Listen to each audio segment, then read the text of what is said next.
الصلاة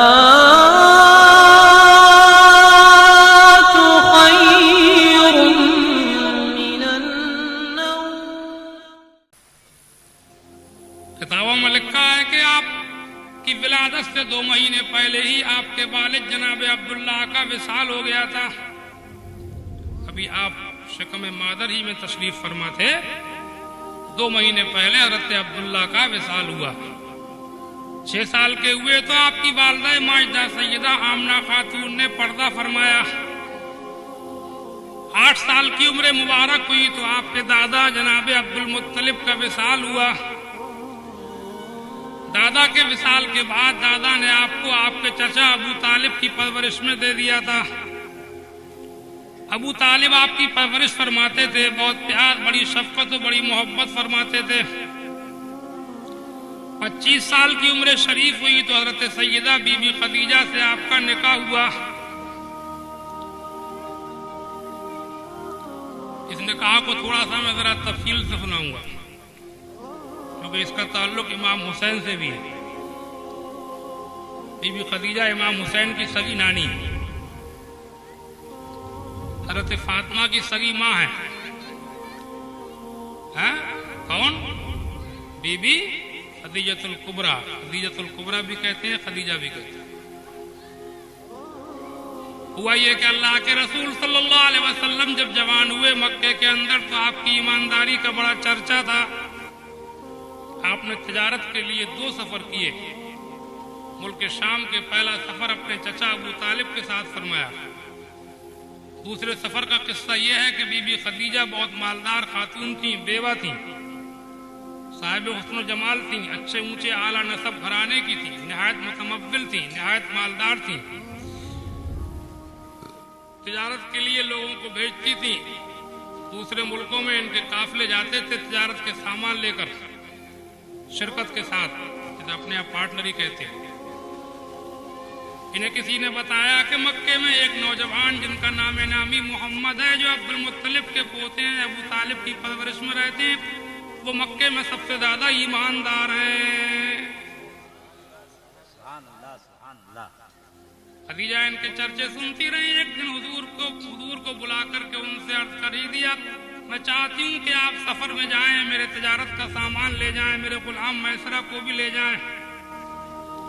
رسول پاک صلی اللہ علیہ وسلم نے ملک شام کا سفر کیا. خدیجہ کا مال لے کر کے آپ تجارت کے لیے ملک شام تشریف لے گئے. ان کے غلام میسرہ آپ کے ساتھ تھے.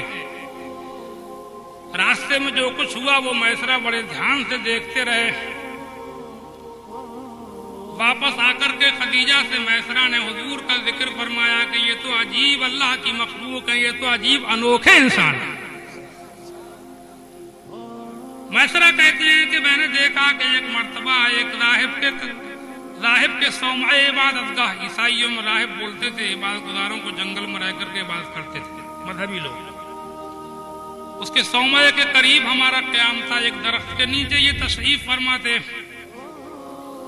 راہب نکل کے آیا اور اس نے کہا کہ یہ کون ہے؟ میں نے کہا کہ یہ قریش گھرانے کے مکے کے ایک اعلیٰ نسب اچھے انسان ہیں. راہب نے مجھ سے کہا کہ جس درخت کے نیچے یہ بیٹھے ہیں، درخت کے نیچے سوائے نبی کے کوئی نہیں بیٹھتا. عیسائی اپنی کتابوں میں سب پڑھے ہوئے. عیسائیوں کا بہت قابل آدمی تھا اور اس زمانے میں عیسائی مذہب حق تھا.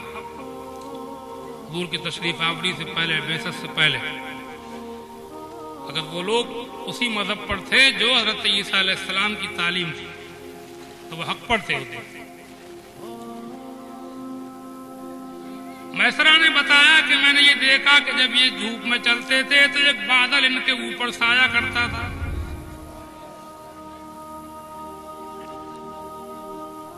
فرشتوں کا بھی ذکر ہے ایک روایت میں کہ میں نے ان کے اوپر فرشتوں کو دیکھا.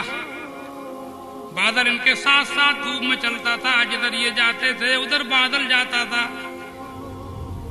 یہ سب باتیں جب خدیجہ سنتی ہیں، میسرہ یہ باتیں سناتے رہتے تھے. خدیجہ کے دل میں حضور کی محبت بڑھتی جاتی تھی. ایک دن آخر وہ خدیجہ کے جنہوں نے کبھی نکاح نہ کرنے کا ارادہ کر لیا تھا، عرب کی ایک متمول شریف النفس ایک پارسا عفت معاب صاحب عفت و عصمت و عزت خاتون تھیں. عرب میں ایسی عورتیں بہت کم تھیں کہ جو اپنی عفت و عصمت کا خیال رکھتی تھیں. عادات خیالی آوارہ گردی کا زمانہ تھا، بے حیائی کا دور دورہ تھا، ہر برائی وہاں پائی جاتی تھی. بہت کم ہی ایسی تھی جو شریف النفس ہوتی تھی. خدیجہ انہی میں سے تھی. انہوں نے نکاح نہ کرنے کا فیصلہ کر لیا تھا. ان کے ساتھ کوشش کی گئی تھی لیکن انہوں نے کسی کے نکاح کا پیغام کبھی قبول نہیں کیا تھا. اللہ کے رسول کی خوبیاں سن کر کے اللہ کے رسول سے ان کو نہایت محبت ہو گئی اور ایک دن پیغام بھیج دیا کہ میں آپ سے نکاح کرنا چاہتی ہوں.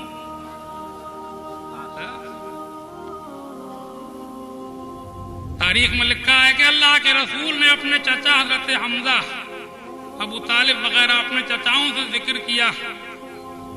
ان چچاؤں نے حضرت خدیجہ کے چچا سے ذکر کیا اور اس طریقے سے ان چچاؤں نے حضور کے چچاؤں نے حضرت خدیجہ کا نکاح رسول کونین صلی اللہ تعالی علیہ وسلم کے ساتھ کر دیا گیا. 20 اونٹ حضور نے مہر میں دیے تھے. 20 اونٹ مہر تھا حضرت خدیجہ کا. سمجھے آپ؟ اور نکاح ہوا، بیوہ تھیں. حضور 25 سال کے تھے، یہ 40 سال کی تھی. زیادہ کوئی ٹھاٹ باٹ اور شان و شوکت نہیں تھی، ایک سادگی تھی. میں چاہتا ہوں کہ نکاح و شادیوں میں جہاں تک ممکن ہو سادگی اپناؤ. خالی ذکر سننے سے کام نہیں چلے گا.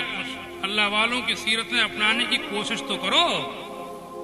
اللہ تعالیٰ توفیق عطا فرمائے.